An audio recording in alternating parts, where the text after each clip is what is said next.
Pierrot, qu'est-ce que tu fous? Rappelle-moi, s'il te plaît. Alors? Répondeur. Ah non, mais c'est pas vrai. C'est bien ton frère, ça, hein? Parce que c'est pas ton frère, peut-être? Oui. Je commence pas le déjeuner de mon mariage sans mon frère. C'est pas comme si je me marie tous les jours. Bon, en même temps, c'est la 3e fois. Arrête. Il est 14h. Ah, écoute, j'ai eu que des galères, franchement, je suis désolé.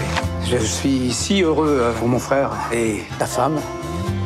Sandra? Sarah. J'ai trouvé le scénario absolument admirable. Je pense que vraiment, la rencontre entre David Fuenquinos et Jean-Paul Rouve est vraiment une bénédiction.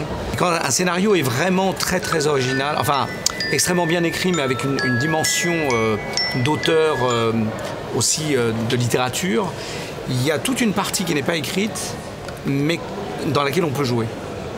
Et ça, c'est la marque des scénarios qui ont été extrêmement bien travaillés, extrêmement bien pensés. Du coup, si vous voulez, les choses sont simples. À partir du moment où Jean-Paul arrive avec cette politesse, il pose le scénario sur la table et tout le monde sait ce qu'il a à faire. Moi, j'aimais bien l'idée que Lola soit la Benjamine de la fratrie, donc elle est supposée être la plus protégée, et qu'en fait... Et c'est ça que j'aime aussi chez Jean-Paul, c'est qu'on a toujours on a une idée d'un personnage, et puis au fur et à mesure du film, notre idée change parce que le personnage évolue et du coup on va autre part.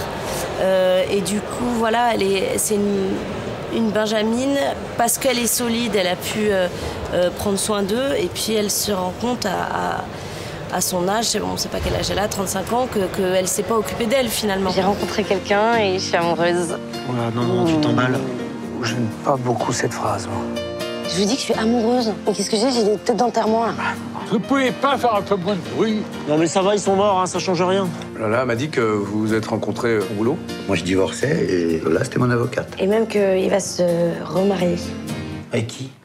Avec sa mère. On a eu cette idée qui nous est venue d'une sœur, Benjamine, avec 2 frères beaucoup plus âgés qu'elle, où il y a une grande différence. Les 2 se suivent, elle est beaucoup plus petite, beaucoup plus jeune. Et puis comme ça, on a une fille un peu étouffée par ses frères qui l'empêchent de vivre, mais en même temps, ce soit leur mère. Bonsoir. Oh là là!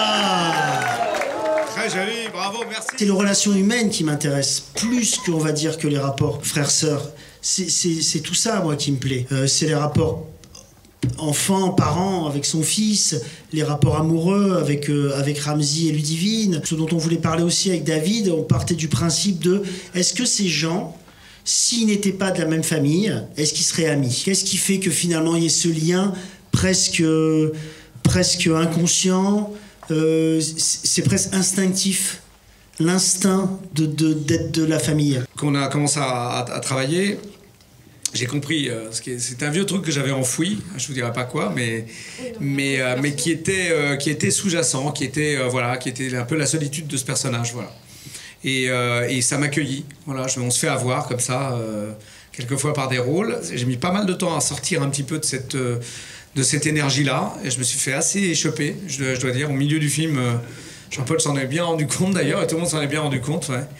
Et voilà, mais c'est très plaisant, très agréable, parce qu'il y a des choses comme ça qu'on enterre très loin dans son petite enfance. Puis quand ça ressort, c'est très émouvant parce qu'on n'arrive pas à le contrôler. Oui. Mais voilà, ça permet aussi de l'utiliser dans les films. Ça joue tout le temps en grand frère avec toi, mais en fait, t'es une vraie maman pour eux. Je sais pas, ne changera pas le monde, mais il